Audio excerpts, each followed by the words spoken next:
I don't know how you tell your 10-year-old self to have more confidence and not listen to what other people say to you. I think I'm still learning that at 45 years old. No cold or boring lunches for me. Looking for some hot stuff, beef ravioli. I started acting when I was 5 years old.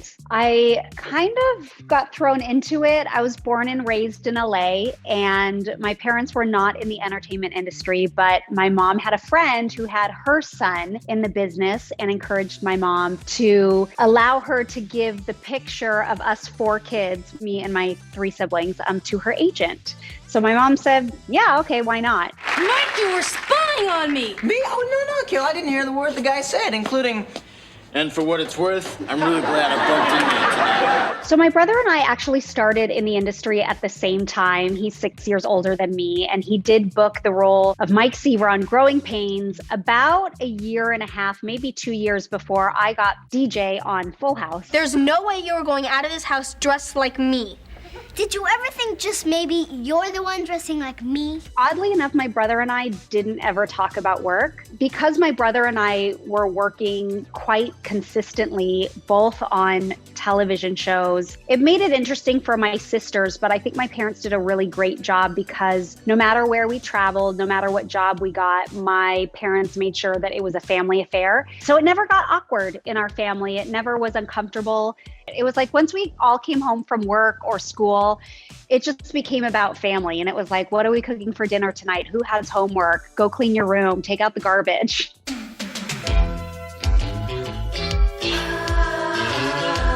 Full House is a huge highlight of my life. I booked that role when I was 9 years old. We shot the pilot, and then as the show became a series, I was on it from 10 until 18 years old. So it's really the epitome of my youth and my teenage years. I mean, I literally grew up on television, but I had the best people around me with Bob Saget and Dave Coulier and Lori Loughlin and John Stamos, and then having Andrea Barber and Jodie Sweetin as my friend and sisters. Lori was always there, ready for advice or just like to be a best friend, whatever we needed. Bob, Dave, and John, it's really funny because while they were our parents on the show, they were much more like friends and maybe the funny uncle.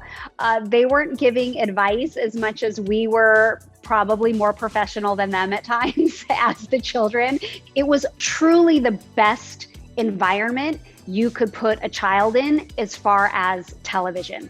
And I've heard lots of horror stories, and I've talked to other actors who did not have the same experience, and which is heartbreaking. So I attribute that to the people that worked on the show, as well as my parents, for always looking out for our best interests first and not the industry. My mom was pretty much always there, as well as my oldest sister, Bridget. She actually was my stand-in on the show for 6 years, I believe. We shot the show for 8 years, but she was a professional stand-in for probably 20 years. But we stuck it out and we got through it.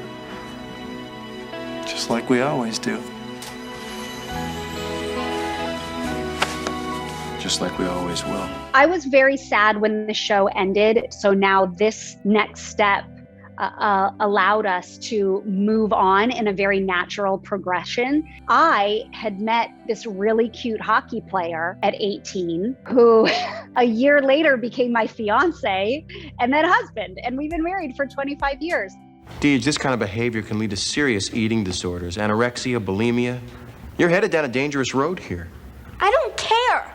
I'm the one that has to wear the bathing suit next week. It's my life, and I can do whatever I want. You know, all of us we've got problems. We've got stuff. It's still today, the most common comment that gets spoken to me is like, wow, you're so small. Wow, you're thin. It was always even as a child, like, wow, you're a lot smaller in person than you look on TV. You're so chubby on TV. And, you know, when you hear those things over and over again, and they become so repetitive, it can often become your identity to an extent, or it makes you perceive yourself in a way that you didn't even think you were because other people keep speaking that into you. You know, today I'm great. I think when you struggle with something like that, it never goes away, but you have the tools in place to know how to handle it when those temptations or urges arise, and so that you don't go back to old patterns. And I'm sure that's going to be the way it will be for the rest of my life. But the producers were actually very mindful of it, particularly because Tracy Gold was struggling with anorexia while she was on growing pains. So because those relationships were very close in the shows, you know, the producers on our show saw what was happening with her and wanted to make sure that they were providing the healthiest environment for me and that wasn't an issue. I'm so glad that the culture is different today. One thing we've done a great job with is encouraging body confidence, body positivity, and that all shapes and sizes are beautiful. It makes raising a daughter and sons, but a daughter that much easier because we have great role models, and the message across the board from the media and magazines is very different than it was, you know, in the 80s and 90s. Falling in love with you. I'm very supportive of Natasha's career. I've known she's wanted to be an actress for a very long time, since she was little. I had a great experience. It's why I'm still in the industry 40 years later. I'm still doing this. And, you know, there's no one better to give her advice and help her navigate than me, and be protective and cautious to help her make good decisions, but also be surrounded by the right people, which I think is the biggest key to success in the entertainment industry. My boys do not want to be actors or anywhere in any way, shape, or form involved in entertainment, and I'm okay with that. Isn't this crazy? I wound up living back in my old bedroom. I moved in here when I was 5. Now here we are again. It's a circle of life. Oh, look, and there's Simba. It was like lightning striking twice to come back to the show, work with my best friends, and then get to play this character that I already loved. It was very important for Jodie, Andrea, and I to give the same type of experience to the kids on Fuller House that we had as children, because it was so positive. And I hope we did that for them. We just wanted to make it such a warm, loving environment. And we were really like their moms, probably too much.